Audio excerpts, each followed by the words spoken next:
So today's meditation. Can you hear? Are we working? Are we all?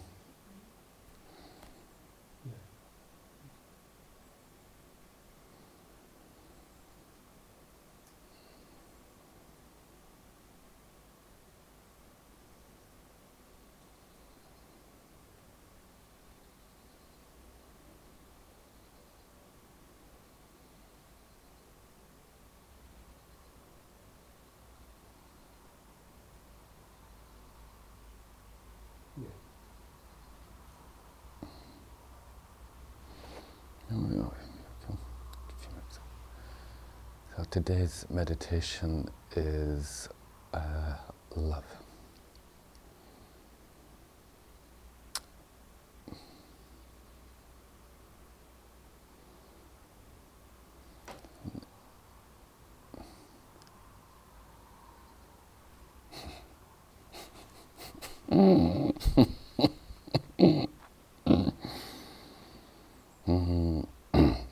So going before this sense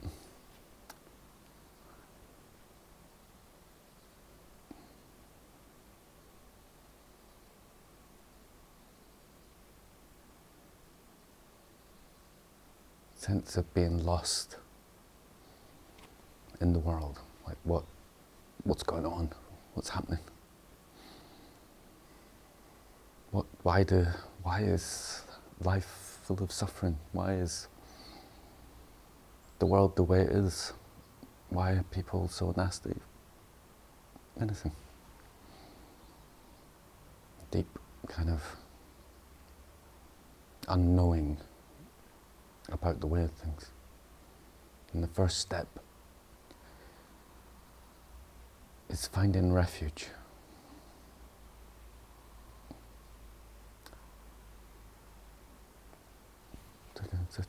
It's a beautiful word.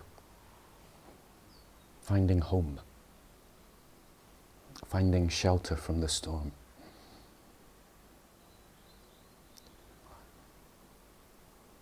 And for a time being,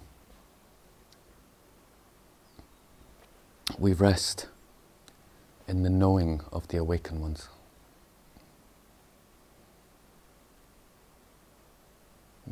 It's first.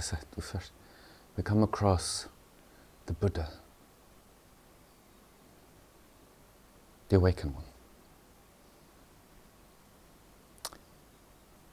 And we don't go for refuge to his how smart he is. You know, the incredible, absolute genius. If you read the Perfection of Wisdom Sutras, they're just, it's like, wow, it's just unbelievable. We don't really deep down go for refuge for how much of a yogi he is. You go for refuge to love.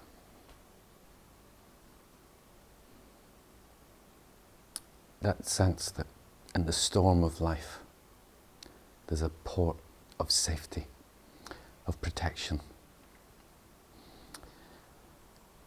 That your sense that this can't be the way things are was right.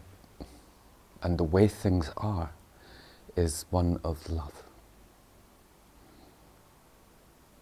Acceptance, joy, and all those things that we intuitively know are right.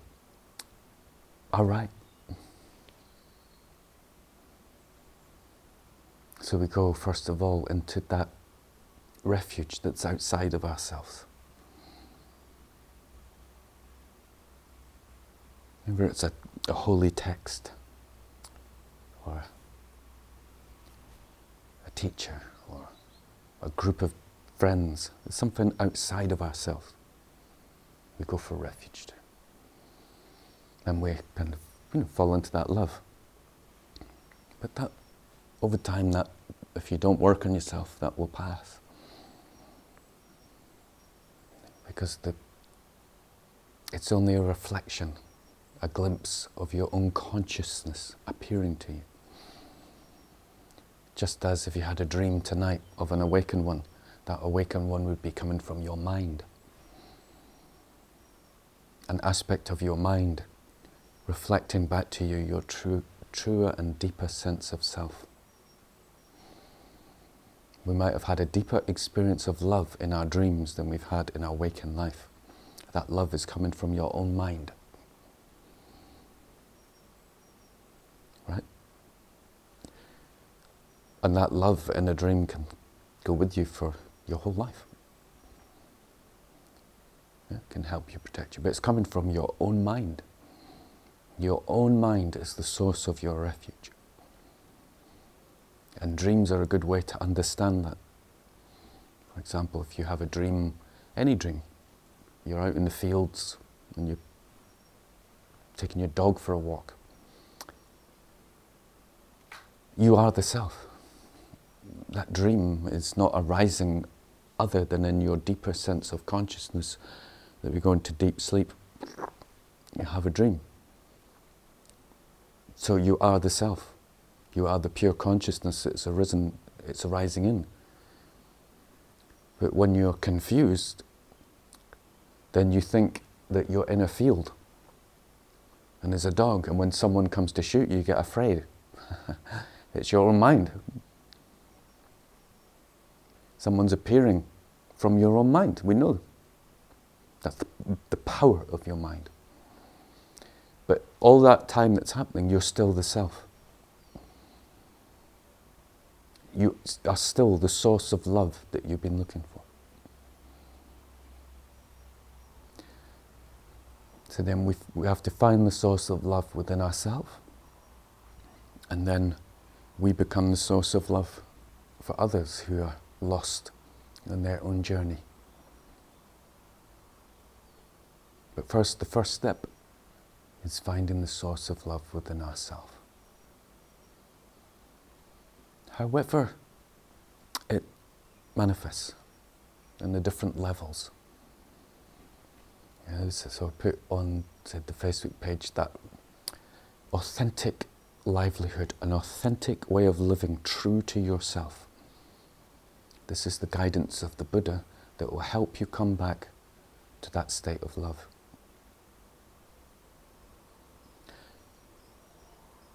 And so the path that we walk on is the balance between wisdom, meditation, and love. If we get too caught in our meditation, then we think we are the center of the universe. This is like a sign.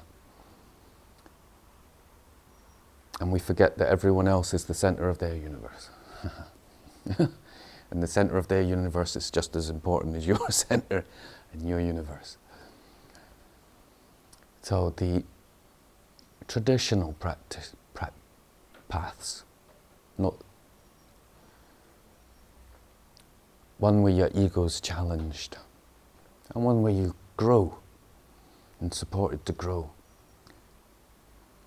from people who are awakened, passing down the knowledge, not people with ideas about awakening. No, they're always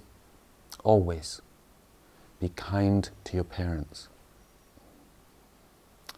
Look after your family. Then spread the love out to your friends. When we live in the West, things are very different. Some might have very horrible families.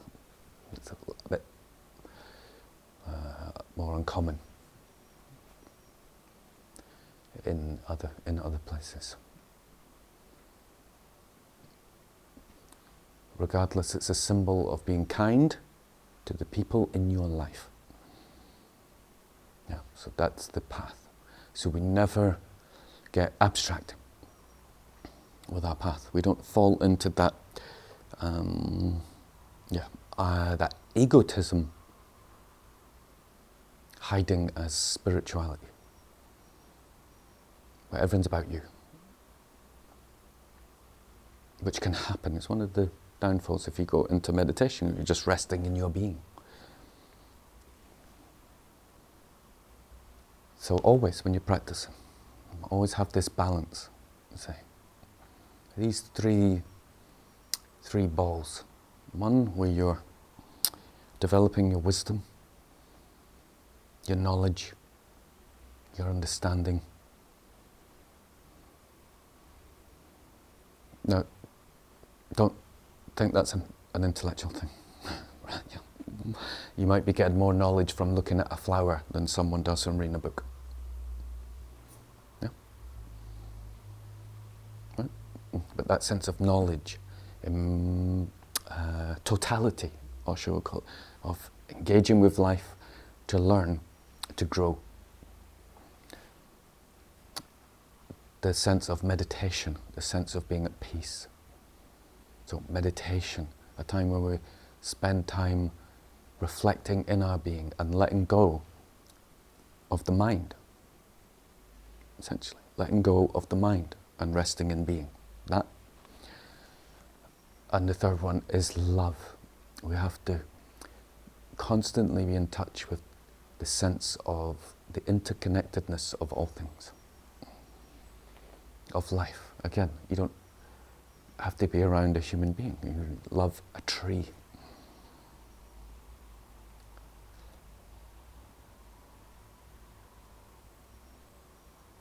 So we're moving from a small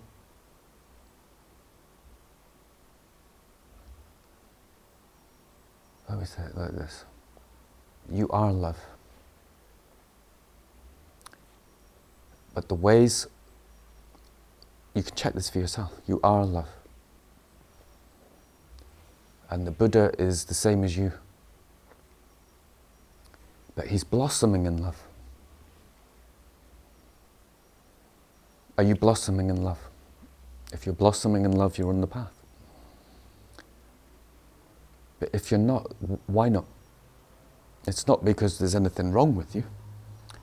It's just the avenues that are open to you as you've seen them so far don't allow you to blossom in love.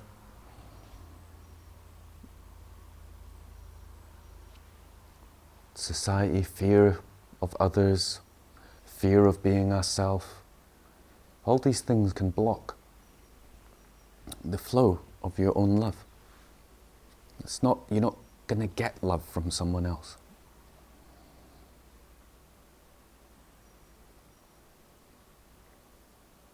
Yeah, so it's very important to understand you are your own refuge.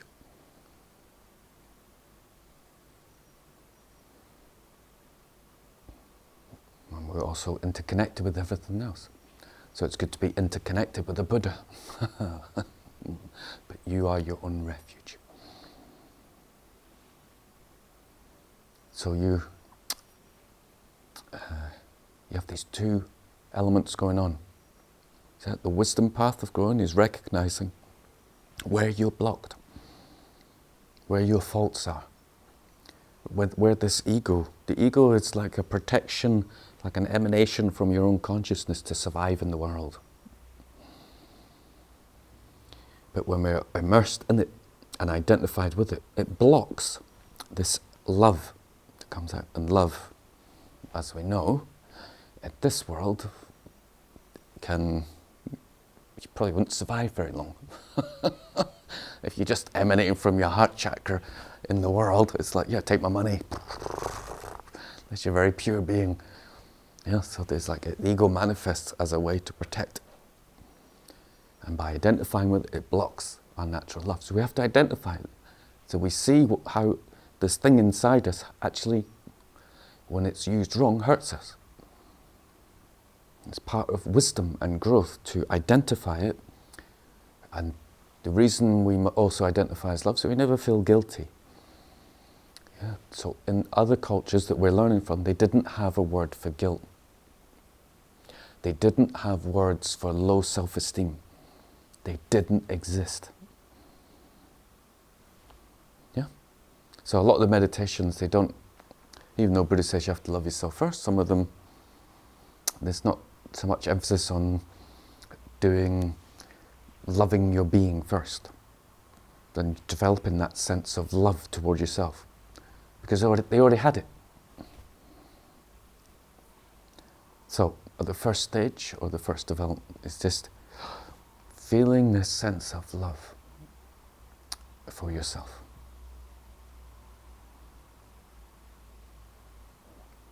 That you are a child of God.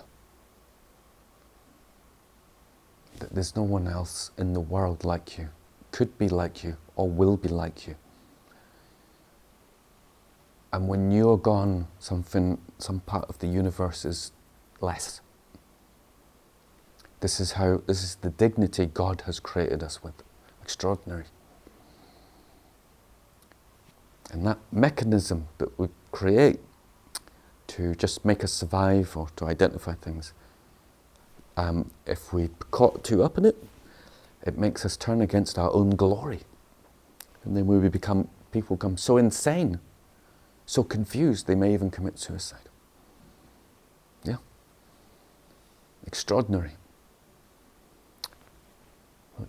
There's many reasons why that can happen. Part of our journey, or part of our joy now, is we recognize we're on a path. Out. It's great. So we never let this thing overwhelm us. So that's how the wisdom. The more wisdom you have, the more you poke the ego, the more you poke the ego, the more love comes, the more your sense of your being. The more you sense of your being, the more you realize everyone else is a child of God. And you never left the Garden of Eden. It was just an illusion. That's the fun of it. That's the Where is God? Where is Nirvana? Inside your heart.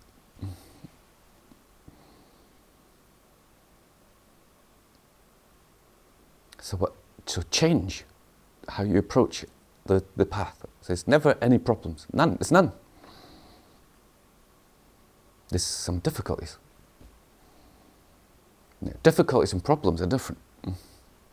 Challenges, even better, even higher. We have some challenges that God has given to us in order for us to grow. And if we go through those challenges, if we accept the glory of our life and the glory of the challenges God's given us, we will be able to help others in ways that no one else can help. Not even Buddha.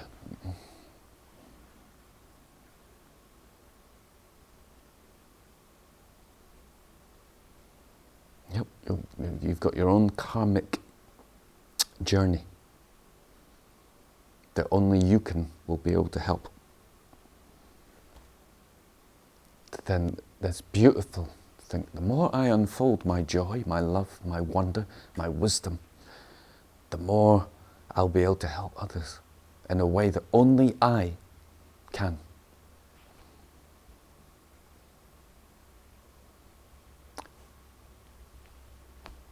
Amazing. To have a sense of amazement towards our life. This is the start of love. This is the front load, getting to that sense of, whoa. It's like,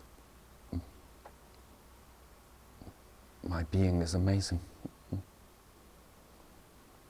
Okay. And know that the Buddha taught these 4 immeasurables. Immeasurable love, immeasurable compassion, immeasurable joy, and immeasurable equanimity. So the first path is love. So you get a sense of you have to have a sense of the glory of your own life. And a vision that life is actually beautiful. And then that sense of love can come out. So this is what we're trying to do. Fill your being with love. No, everybody knows what love is, your nature. Just let this love come out and flow. And just rest in love.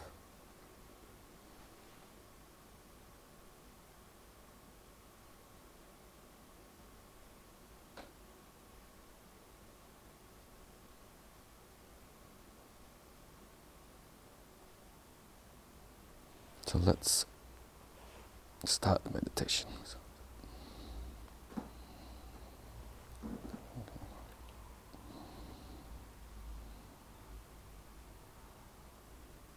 Okay.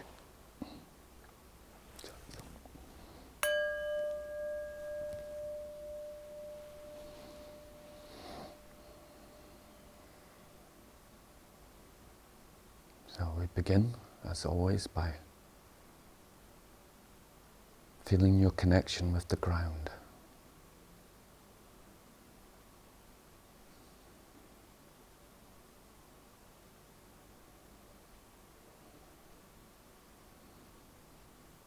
And allowing your body to rest naturally.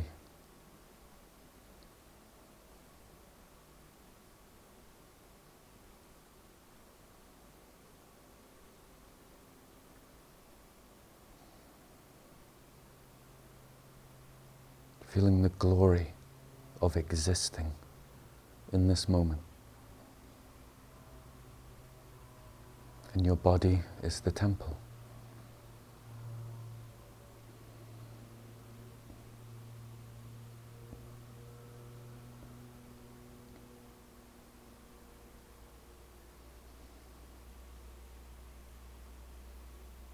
And letting go of any tension.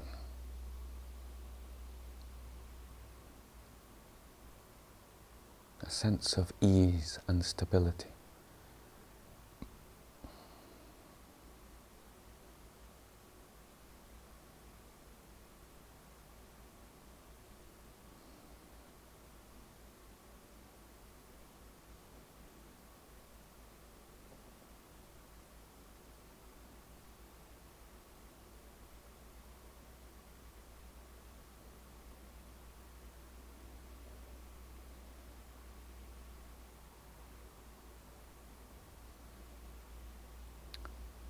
And quite naturally, as we feel the sense of ease and resting in presence of the here and now,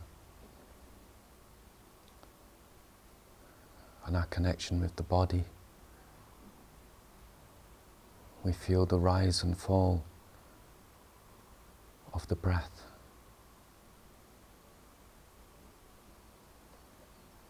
In the sensations of the body.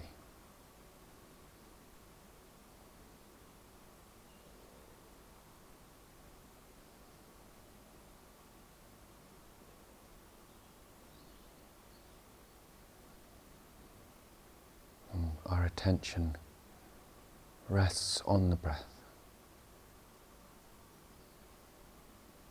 as we let go of being attached to our conceptual mind.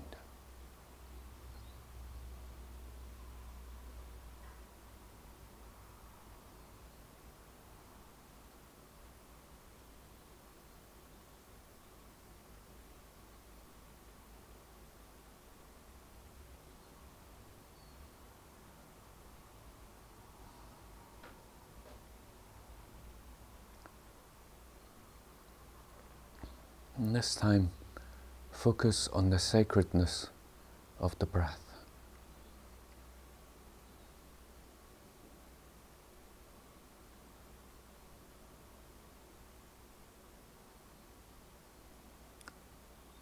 The wonder of the being that is breathing you.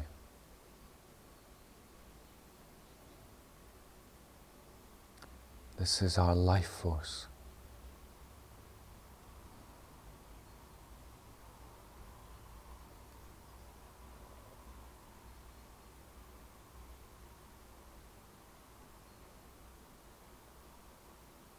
This sacred energy giving you life.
gently open our eyes. Let our gaze rest, unfixed, gentle, in space.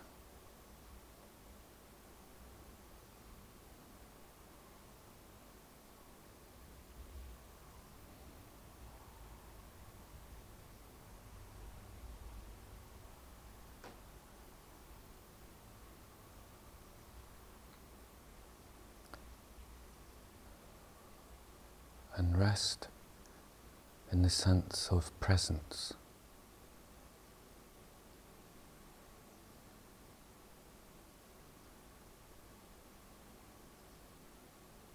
As simple as knowing that you exist.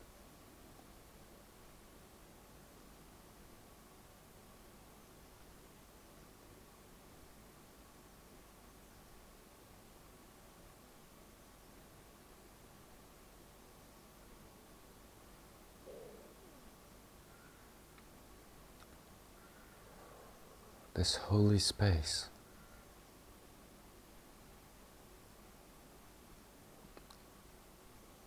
is untouched by how many thoughts you've had in this lifetime. You may have had the lowest of the low, dark thoughts, angry emotions. Yet, this space is just the same as before any other meditation, or before any time you turn to look and observe it. It's holy. It's your soul.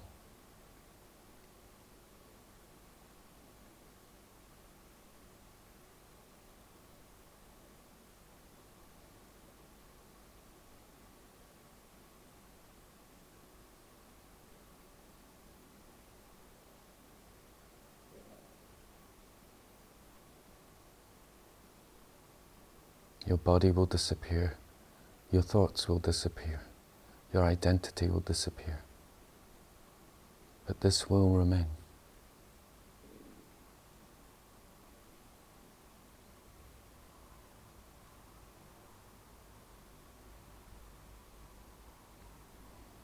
This is the tip of our sense of God.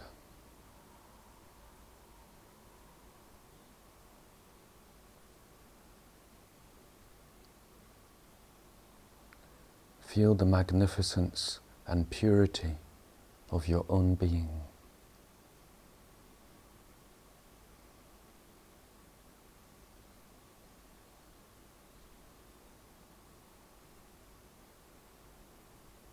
That no matter what happens in the storm of your life, this will still be here. And it has no suffering with it.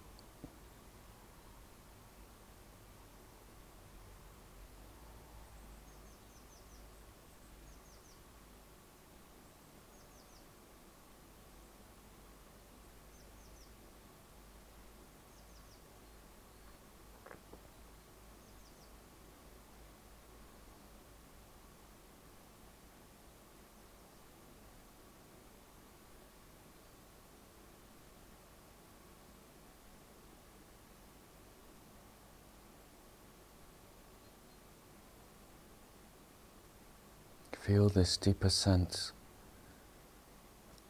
of ourself, immersed in an ocean of awareness that we call God.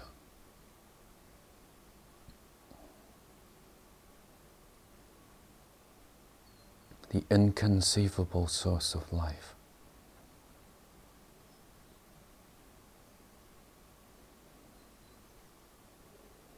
Which radiates through us from this space.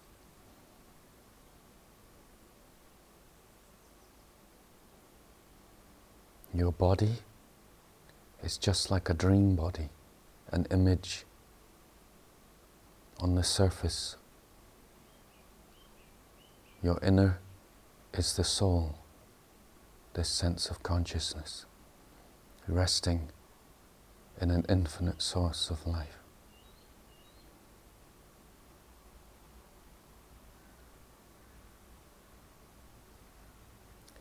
To symbolize this sense of God, the inconceivable, that which sustains us, we visualize the pure love of the divine as a small ball of light in our heart chakra.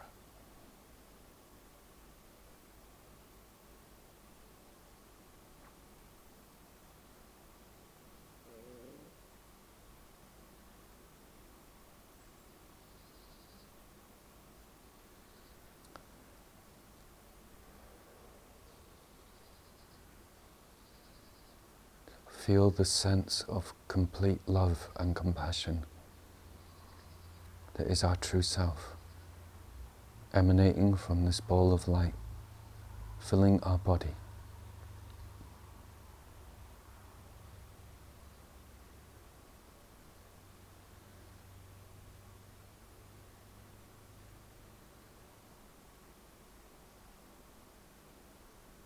And feel your consciousness is filled with love.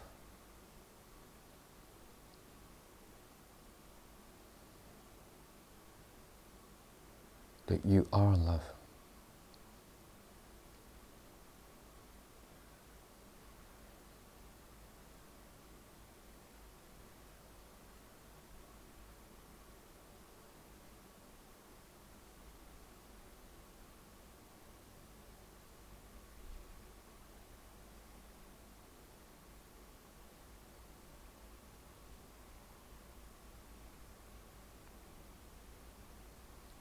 And imagine this love in the form of light pervading in front of you,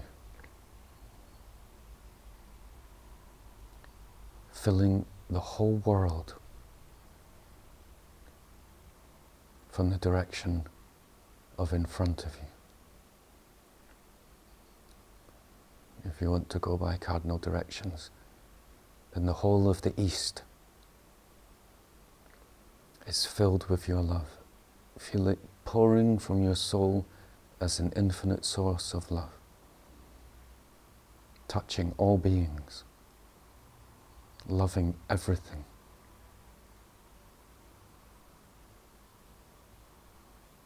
Animals, flowers, the sky is pervaded by your love.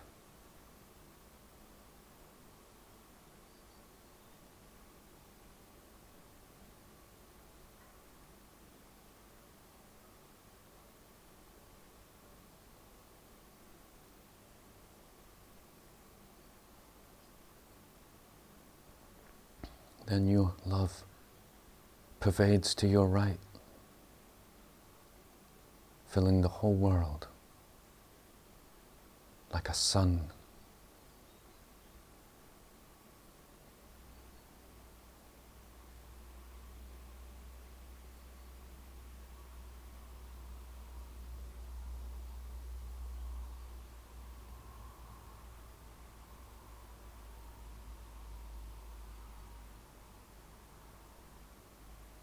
Then behind you,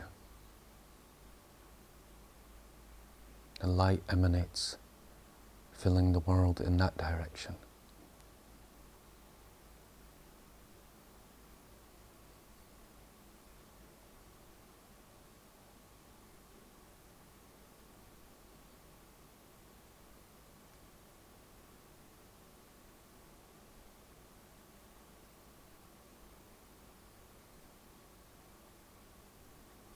And then to your left,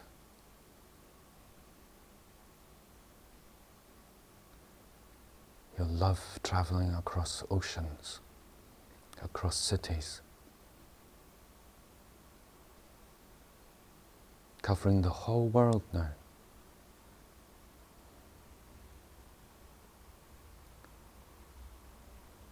And feeling your love emanate above you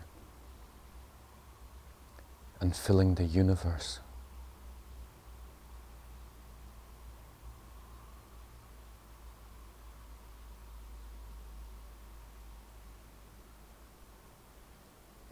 and then below you, filling the earth and the universe below you.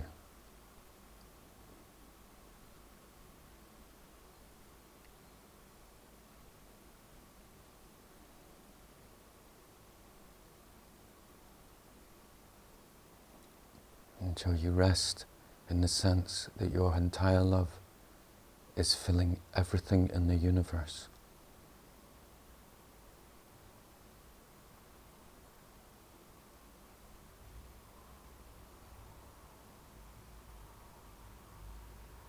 There is not a place, a person, a space that your love isn't touching.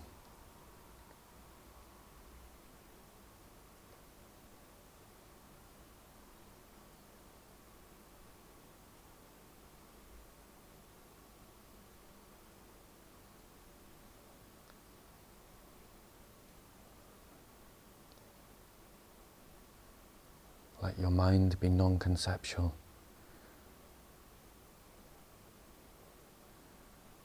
Let your mind now rest in the feeling of love.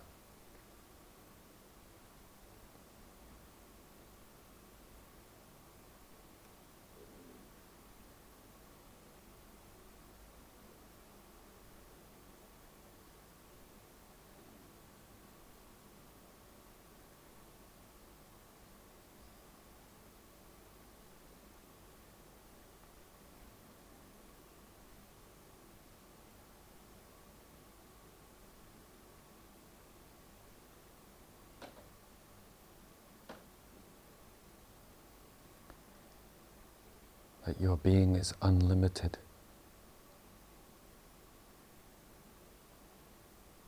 And your heart knows no bounds.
And slowly allow that love to rest in presence.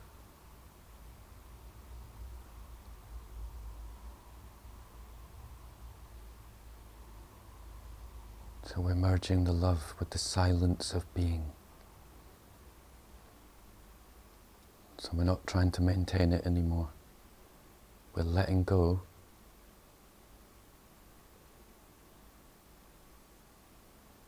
But slowly allowing the love to merge with the silence.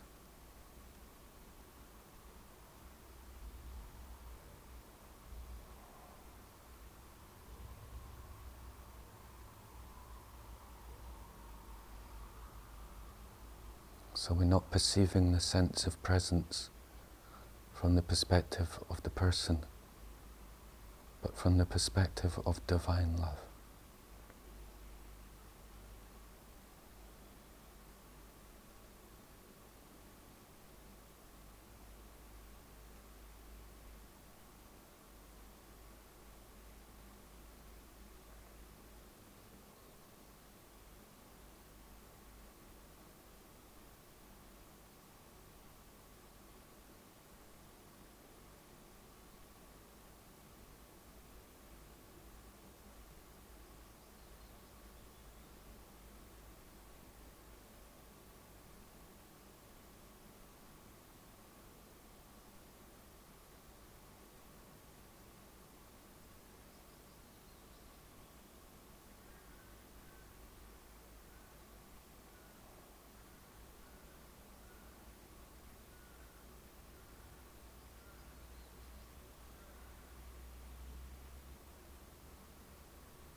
So that meditation is from the Buddha. That's the meditation the Buddha taught. Very simple. Very beautiful. Just emanate love. Yeah. No technique needed. In the sense of boundless consciousness. So it's also this term shamatha, tranquil abiding, tranquil meditation. That can be our object of tranquil abiding, love. So you just generate love and just rest in it for an hour or however long. Very beautiful, very healing. I know that there are so many questions in my mind.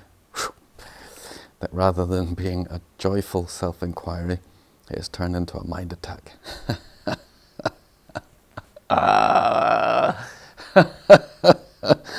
Yeah, that alone should make you want to drop the mind. Questions like, what is the mind? How is it different from the ego?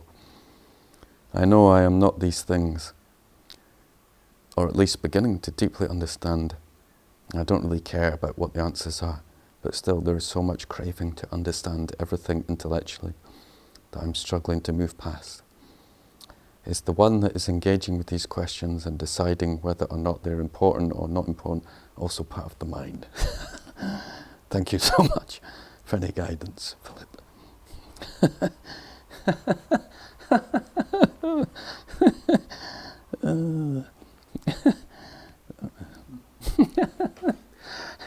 The mind. The mind. It's like,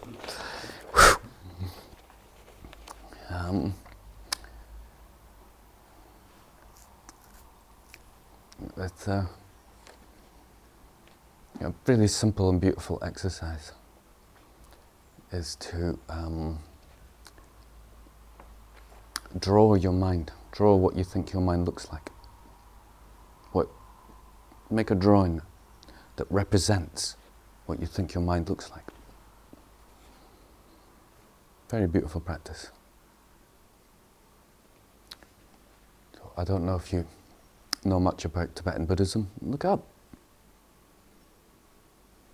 What are they called? Tankas. Yeah? So you see like Tara. Or the Buddha. The Buddha didn't look like the Buddha. He's a small Indian dude. Oh, he's from Nepal. Nepal? Yeah, so he didn't look like what we see the Buddha.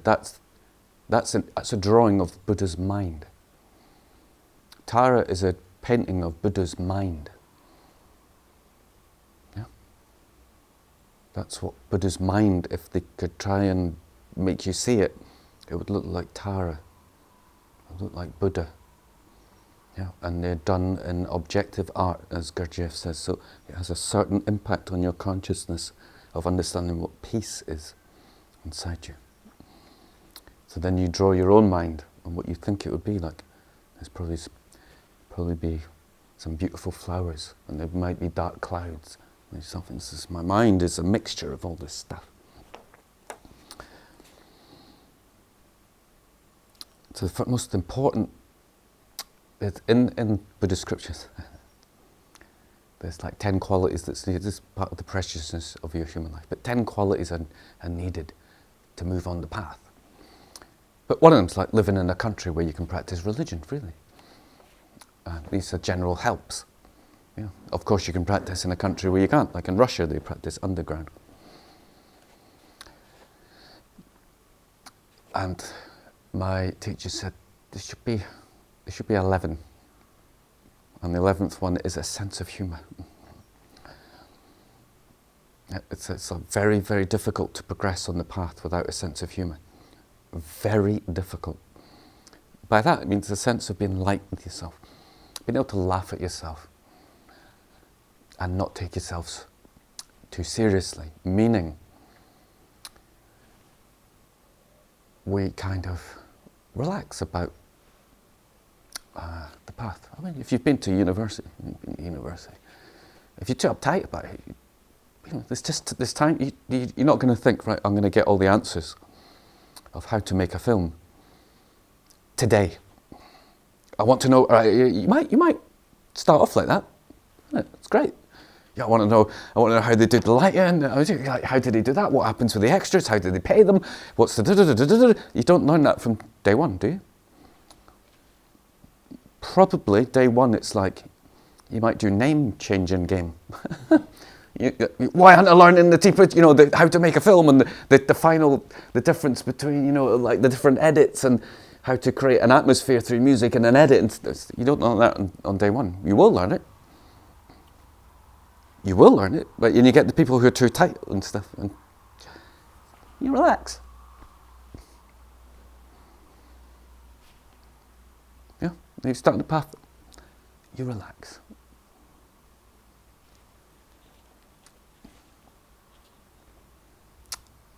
So we do need an inquiring mind. You don't need an inquiring mind, but if you have an inquiring mind, that's your path. Doubt, she said. Infinite doubt. Infinite doubt. So, simply not having thoughts doesn't mean you're resting in silence.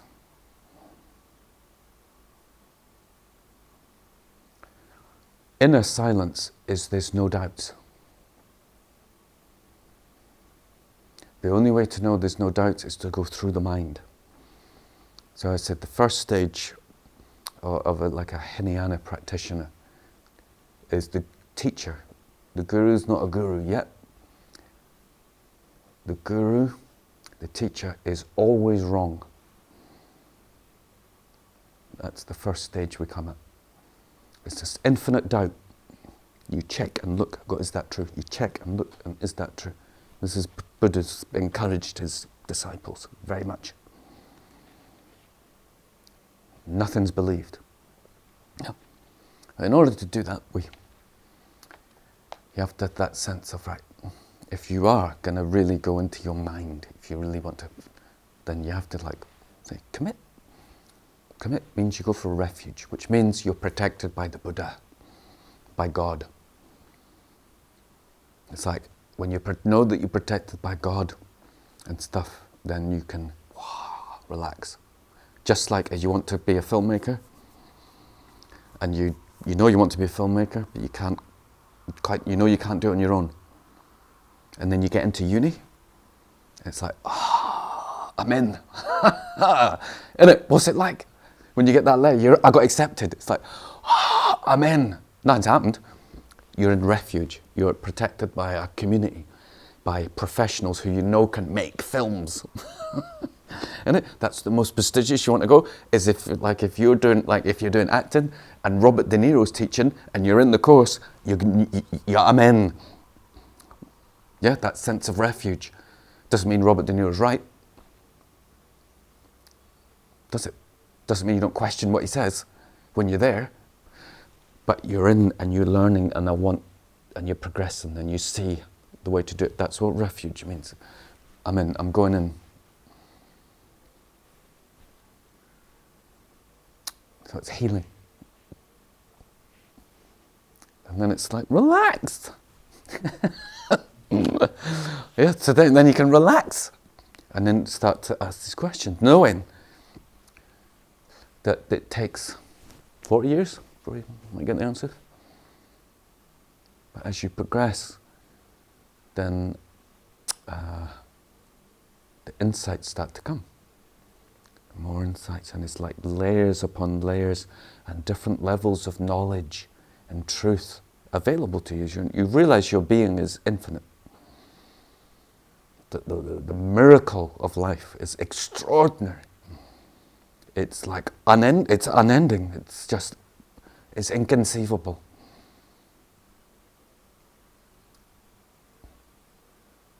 And so we could start off with what is God? What is it? It's great stuff, but we'll always come back to, like Jesus, it's like, consider the lilies in the field. See how they toil not, but they're just at one with their Creator. So that sense of Zen.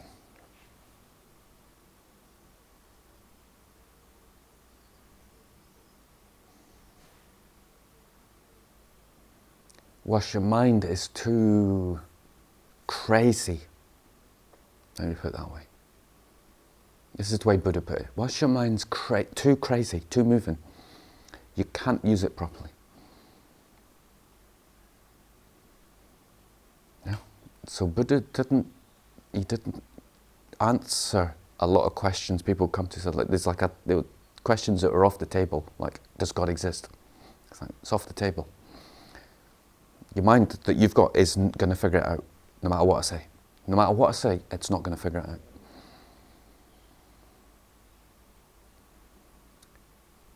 So it's developing the capacity. This is what meditation is all about. If you progress along the path, you develop a very, very, very powerful mind. Still, peaceful. From that depth of your being, the power, then you can turn the mind inwards and reflect. Who am I? And then it starts to have a really deep impact on who you are. You can't do it whilst the mind... So in that sense, we can relax about the questions. But then the questions that come, that's how you should approach it. Constant questioning. And how I learned and studied, there's a book, Guide to the Middle Way, called Ocean of Nectar. That's based on the book Guide to the Middle Way by Chandrakirti. It's like, it's about that big, on emptiness. How does a table exist? And the different levels of understanding of how a table exists.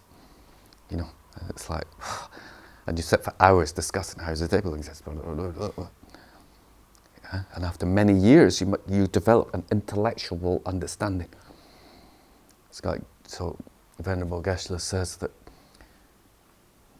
if you're on this path, this particular way of path, you can just go straight to love and it's fine. You just do this meditation, love, and emerge into the divine, and all your questions will be answered. But it's not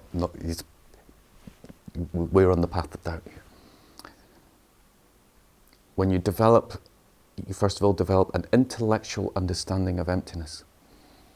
So it's unshakable, your understanding of emptiness. Then you start to delve in and get experience of it. So that's the first thing, is just relax. It takes time. And then Geshe says, you have to meditate again and again and again and again and again and again and again on emptiness, on this, what is the self? Yeah.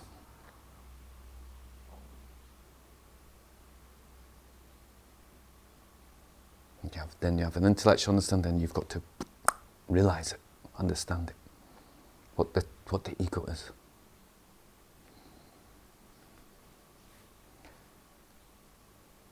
So until that, and then you can intellectually understand something, it just means absolutely nothing.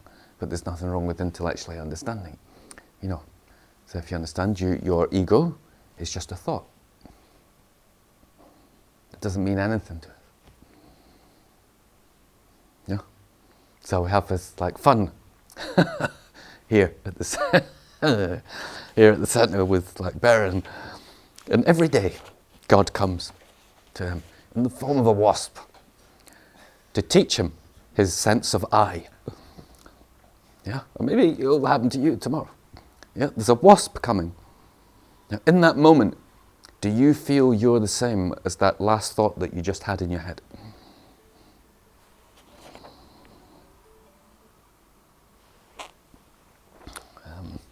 Is everybody all right for time for a moment?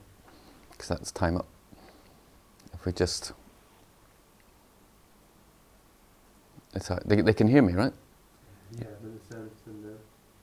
I turned the sound down so this background noise. Can you say just keep the time? What? Everyone's just typing. Right, they can hear me?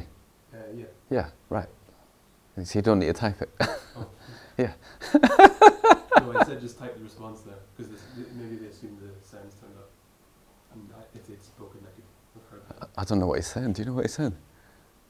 Turn the computer down so you can hear them in the background. Yeah, but I said they can hear me, yeah? Yeah. Yeah, right. So then they can type, yeah? He doesn't need to type the question. Just in case they'd spoken the answer, thinking that I could have heard or something, or you could have heard. I still don't know what he said. Doesn't matter, it's all right. It's like parent's mind, it's just... Yeah, everyone's good. Right, are we good? Can I just continue just a little bit on that? It's emptiness, I always get excited by emptiness. It's nothing like it. So the wasp comes, and in that moment, I'm sure it's happened to you before, do you feel, just as we're talking, you had a couple of thoughts that go through your head? Yeah? You probably can't remember the last thought you had. But you can remember the last thought you had? Maybe you thought, just develop a thought now. You think, I'm going to go to the beach. I'll think about, what's he wanted me to think about? That thought's gone. Do you feel that you are the same as that thought? That your level of reality is as important as that thought?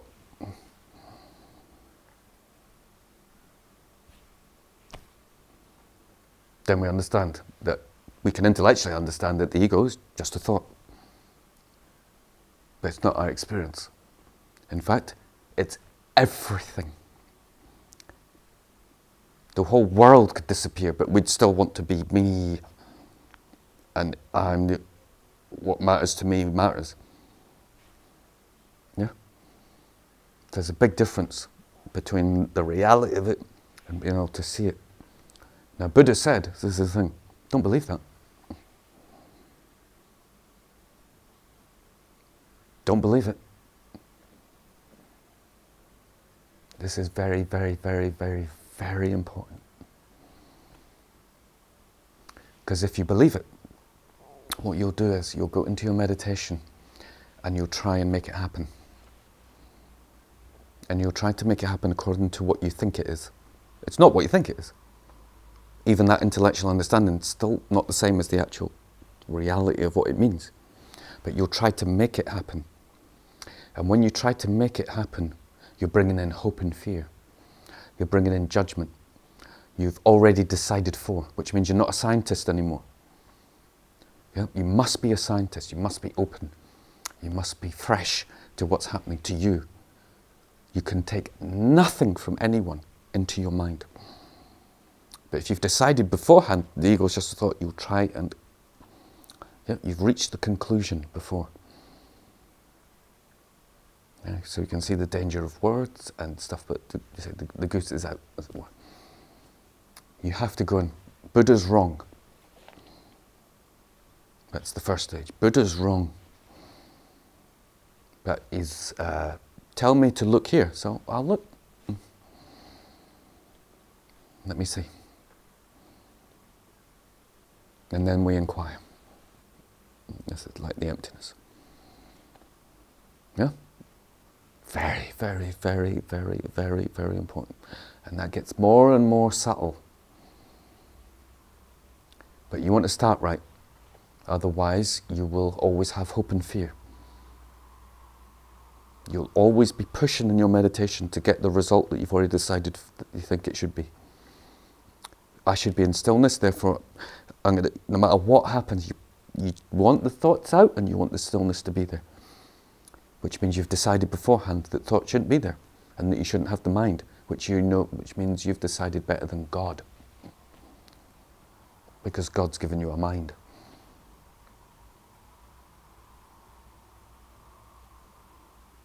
But it will get subtle and subtle, which means you don't, as I say, you can have no thoughts, but you won't have inner silence.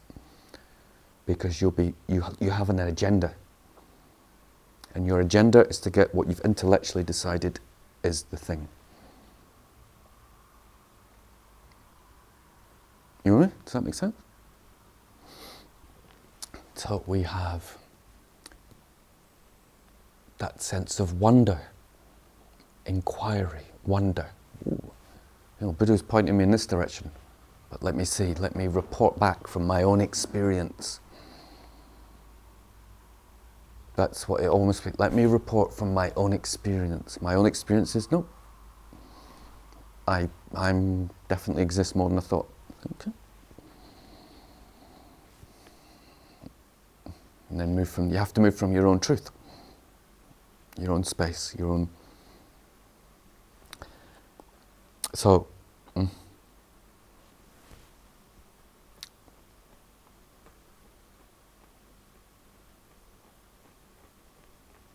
I was talking to my beloved today. I'm just talking like the new kind of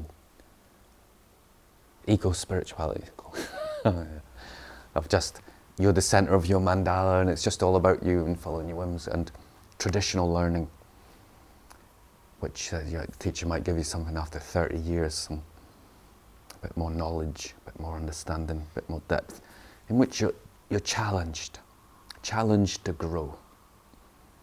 Challenged to grow. And I actually came up with this exercise. Let's do it now for fun. You do. I was having fun and I did it with my friend. That's a fun exercise. So you go back into time. You can do it now. Your heart's open. Don't just let your heart remain open, and see where it would go. That if you have a teacher and they passed away into the beyond, and you're left alone, and you have the opportunity to be with another teacher, yeah? Just one. Who would you really love to sit at the feet of for, say, 3 years? Christ? Muhammad? The Buddha? Lao Tzu? Or Shiva?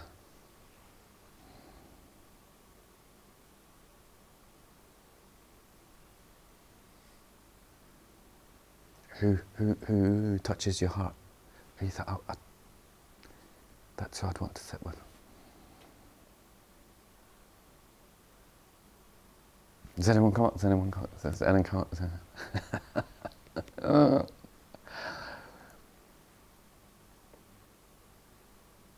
Phil says Jesus. He says Buddha. Is Lila gone? Gone beyond. Lila seems to be here. Yeah, she's here. Yeah. Is she written anything?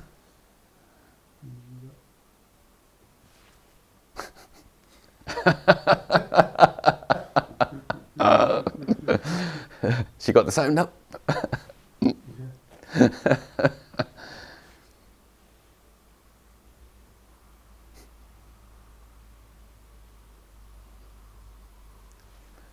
Should probably put a flower or something. A tree back in the.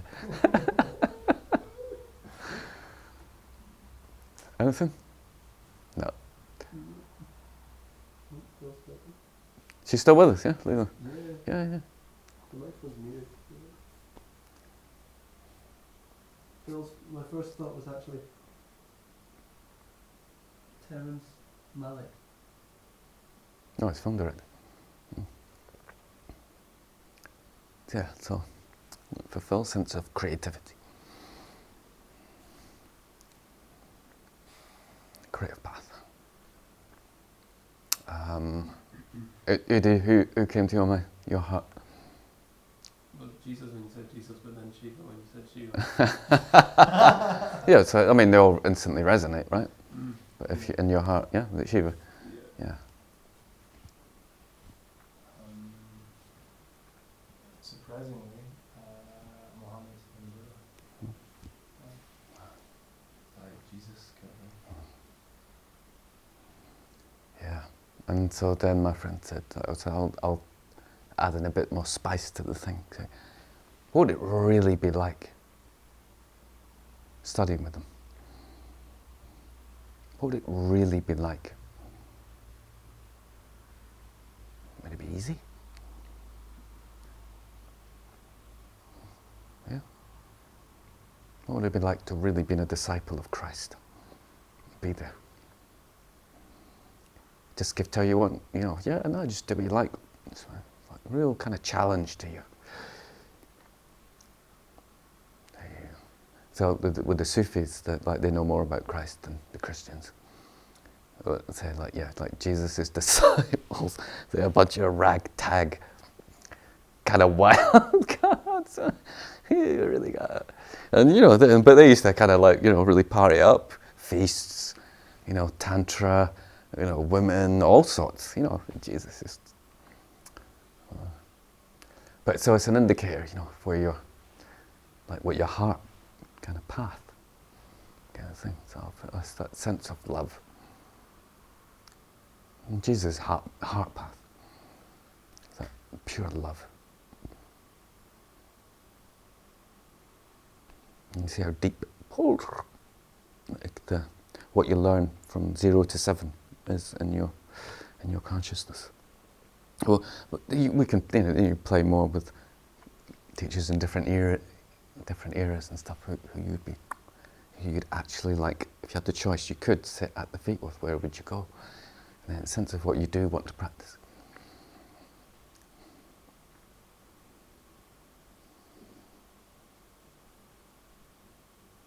So like Phil was like Jesus or a creator. So it's the path of the Sufi. It's like just creative expression, like Hafiz poetry. Everything is like wine, symbols of wine, drunk with the divine, intoxicated by joy. So it's like really moving in that intoxication and being very, very creative. And you're flowering. Like we can flower more than any other creature on earth. That's the gift that God's given us.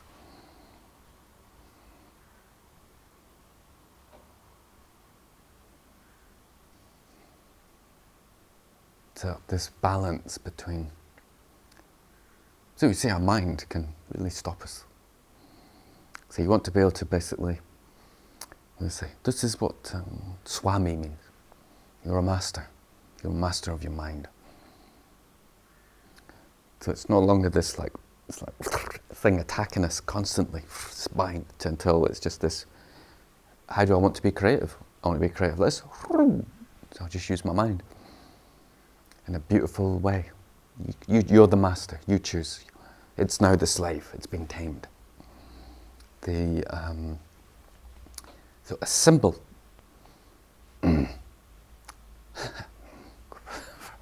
Symbol of the mind and our journey in Zen. It's got the 10 bulls. Yeah. And probably for us now, like before, you just be a guy in his house, you're going out, the bull's lost, I need to find the bull. And the bull's left, when animals go back into the wild, they become wild. Like it takes a week for a dog to lose all its human training. It's just a week and it's like, it's wild again. Yeah. So it's like you're lost, the bull's gone. And you're like, that's the first image, just, okay, the bull's gone. But for us, the first image would be us running about, banging our head off the pool, bang, bang, totally insane. We need 11 or maybe 12, so we need someone to come just heal us from our insanity, so we're actually capable of starting on the journey. We're so mad with the mind, I've got to get my pool, where's the pool, I've got to know what the pool is. It's like, settle down. Yep, you've lost the bull. It's going to take some time. And then as you go on, you get the scent of the journey. Like you may see some footprints of the, I'm on the right track. There's footprints. There must be a bull. I can infer there must be a bull. Yeah? I mean, to you it's just a rumour, really. You've never seen the bull. That's the thing. It's like, it must be. There's footprints. It's not like any other creatures. This is us this is the start of the journey. The footprint. And then you've got to follow the track down. And then you get like a sight of the bull. It's like, the bull exists. And you see the throat and it's like, and it's off again. It's like follow the track, but the bull's there. Yeah? But you go on that journey until you see the bull. You capture the bull. You get on the bull. Knocked off, stamped on, back on the bull until eventually you tame the bull. And then basically you and the bull at one. He said just the shadow of the whip, Buddha said, is enough to guide the mind. This big beast, and you're just sitting on top. Here we go. Through the woods, back home. Yeah? And then back in the barn, finished. Then they edit it out, the next ones, because the next ones you're down at the pub, drinking, because you've done it. Celebration, nirvana. Bull tamed. Party time. Yeah, that's the tantra. It's like, so for us, it's like, what we try and do is jump on top of the bull. It's just like, I'm going to figure out the bull now. It's like, no, you're not. So this is what traditions are for. So you have someone who's mastered the bull, they can ride the bull, and you're like, I want to go on the bull now. It's like, no. They might show you the bull if it come in. Wow. Right, the bull's going back. Now you have to figure out how to recognize the footprints. First stage. When you can recognize the footprints, you can move into the woods, the jungle, to start actually trying to find the mind. What we call presence or being. It's just lost at the moment. Yeah? You see, and it takes time. And with that, but if you understand what I'm saying from earlier on, you're relaxed about it. You enjoy it. It's not just that you're on your own. Okay, at this day you've got lots of mates. It's like, whoa, we're all going on. It's like the Sangha. So the Sangha is, there's these 10 processions. Like the master is just sitting with you. In fact, he might be he's got a bottle of wine and you're like, why is he drinking? Why is he not looking for the bull? He's just like me. In fact, he's drunk. Yeah, don't trust him. Invisible. For the, maybe, so then people leave. Maybe for the disciple, they've actually seen the master ride in, go, oh, and then all they do and then do see him is like drinking and stuff like that. And it's like, oh no, but I remember he is on the bull. Yeah. It's like, it's like, so Venerable Geshe says, an enlightened being is much more like an ordinary being than anyone else. What you will actually relate to is people on that path. It'll be much more exciting for you seeing someone on top of the bull running through the woods, getting thrown off. Like, wah! Then the master's just sitting there going, yeah, no, that's the path. So the Sangha, you see someone who you know, and it's going, I found the footprints. And you can see it, and it's like, oh, right, I'm close to the footprints. Right, so you see just ahead of you, which really helps. Yeah. So you're always just seeing someone just ahead of you you're encouraged that you can progress. Instead of thinking, oh, I'm useless. My mind's like a dark cloud of pain. Yeah, it's like, everybody's mind's like a dark cloud of pain. Buddha's mind was like a dark cloud of pain. Yeah, everyone. Yeah, everyone. And everyone gets tempted. And all of it. So worry not. It's a great, incredible celebration when you realise you're with a bunch of cowboys, bull boys, on the path, on the journey.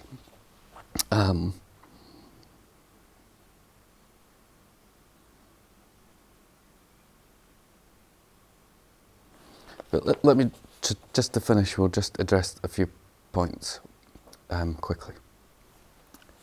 Yeah, not too long. So there are so many. And I'll go through them. Really, that was just a bit of fun, just having some time together. And now, kind of focus. There are so many questions in my mind that rather than a joyful, soulful quiet has turned into a mind attack. That's what has to stop. As soon as you feel it's not enjoyable, stop. It's a joyful path. If you're not happy, you're practicing wrong. Let it sink into your heart like an arrow. Whenever you're unhappy, you're practicing wrong. You can go through difficulties and you get pissed off, but it's different than being unhappy. And they, just sometimes you're tired and you get pissed. It's not talking about that. That sense, you just, oh no, I'm not enjoying. That's wrong. You're not practicing right. It's a path of love and happiness, and you want love and happiness to help. Sometimes not easy, and you're not always going to be like buzzed up in a sense. Again, that's excitement, but that sense of, oh, you're not practicing right. Yeah, you've misunderstood, which means stop doing what makes you unhappy. So in this case, just let go of your mind for a bit. Like, just, no, it's making me unhappy. That's not the way. I need to go and do something, like do a painting. Just something. It's not the way. I can't, if I keep thinking it's not the way. Don't worry. Your mind will still be there. It'll still be there. That we can guarantee. Questions like, what is the mind? How is it different from the ego? I know I'm not these things. You don't. Or at least beginning to deeply understand. That's great. You're beginning to understand. You don't need to judge it, categorize it, compare it. Just, great. I'm beginning to understand. What a beautiful thing. Yeah. Because if you knew you weren't these things, you'd be enlightened. But still there's so much craving to understand. It's great. Jesongab. So like holy. It says you must have an insatiable desire for the Dharma. It's like endless, like learning. Insatiable. You can't get enough. You're always wanting to practice, to meditate, to learn, to whatever it is. It's just insatiable sense of the discovery and journey. But it's infinite. It's that sense until you're at one with God. Until that time, it's just whoosh, wonder, meditation, going deeper and deeper and deeper, learning. You understand? That can only come if it's joyful.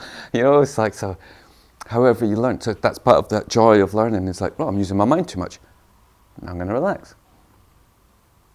Oh, I'm learning about myself. I can learn to relax, learn to use, learn when to stop. It's like a law. There's still so much craving to understand everything intellectually that I'm struggling to move past. Yeah, it'll be a nightmare. You'll be like entangled. It's the one that's engaging these questions and deciding whether or not they're important or unimportant, also part of the mind. So, the one that's asking those questions is a precious human being that needs to be loved, that needs to look after itself, that will only uncover these questions when it's thriving, when it's connected to other people, when it's a human, when it's being creative, happy.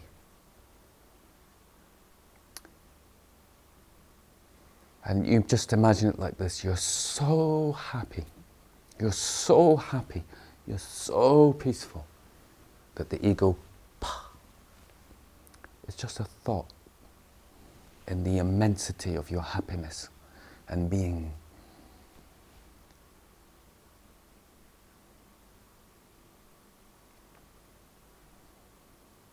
So the first stage is to be happy.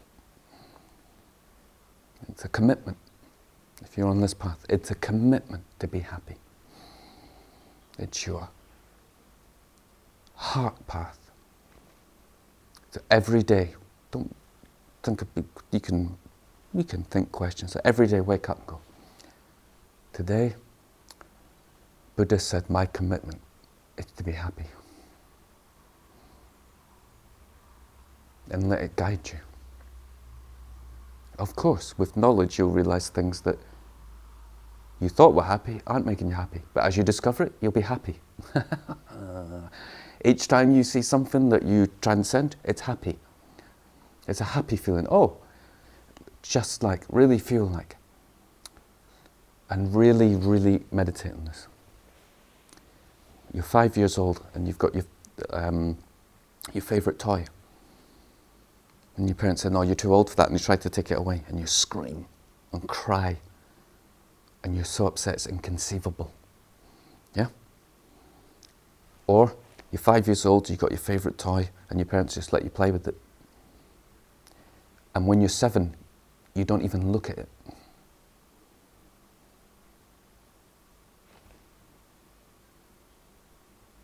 If you try and pull out too soon your needs and where you are as a human being, you'll be scarred. If you progress naturally with your toy, you will naturally drop it. This is the way we learn. This is the way we approach meditation, our sense of self, our spirituality. We naturally outgrow it. The more wise we become, the more mature. We don't make a conclusion, I shouldn't have the ego, and then try and pull yourself out. You're in for a lot of trouble and a lot of pain. Osho says the ego will drop like a fruit that's ripe. Through that understanding comes through living, through being a human, through having friendship, love, partner, creativity, life. And through that, if you have the correct guidance, that's tradition, you'll be able to see this thing through your life. See how it works, see how it functions, see how it hurts you, see how it gives you joy. And you will know, and you will decide, and you will see through it. Or not.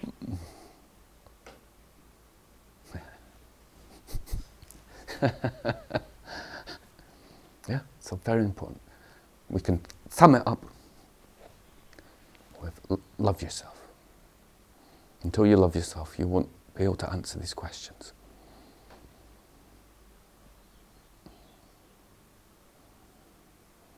Yeah, that's your first job. It's the first stage of the path. Preciousness of your human life.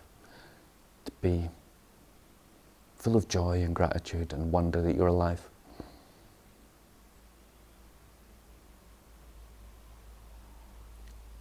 And if you find that difficult up to now, find people who it's easy and support you to find that space. It's a joyful path. So always balance. Hope maybe, I don't know how you got on with the meditation, but balance it with love. And this self-love, just like, wow. It's like, I've found the path. Yeah. And these beings are all about love. And they've been through what I've been through. Yeah, I'm telling you directly. They've been through what you've been through.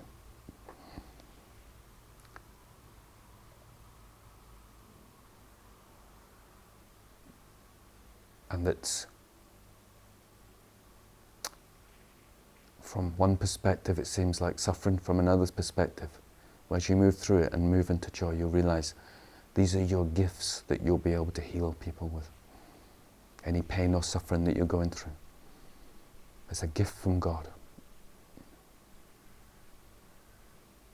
Isn't that incredible? But don't believe me. Don't believe me.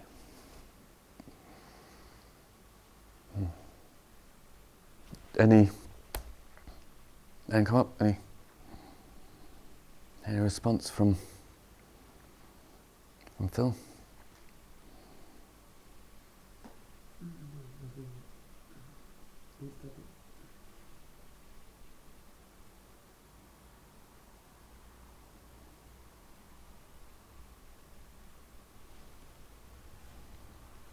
I was laughing a lot at myself throughout through all that, Great! especially the bull scenario. Great! Yeah. You must take care of yourself. Make it your practice for the next 6 months.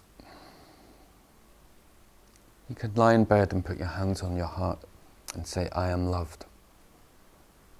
I am loved by God. I am loved by the Buddhas. The Buddhas exist. I've come across them. And I am loved.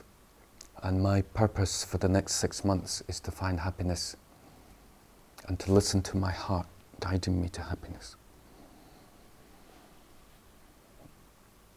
It's a good practice. Wake up in the morning saying, I choose to be happy. Thank you so much. That was a big help.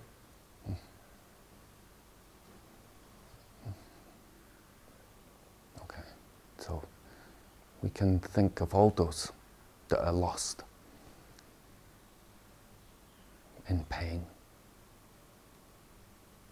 afraid, especially in these times. And we dedicate any virtue, any peace, any love we have, that they may be free from their suffering.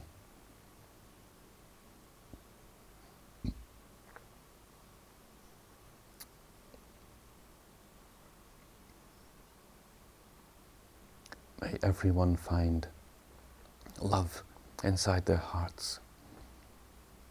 May everyone know their own glory, their own place in the universe, and have a deep sense of belonging.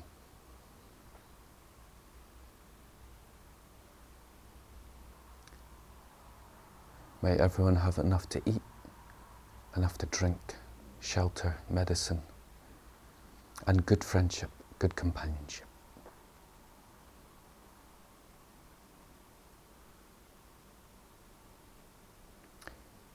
But more deeply, may everyone be free from the causes of suffering in their own mind and follow their own life and truth back to the source of great joy. Amen. Okay, thank you.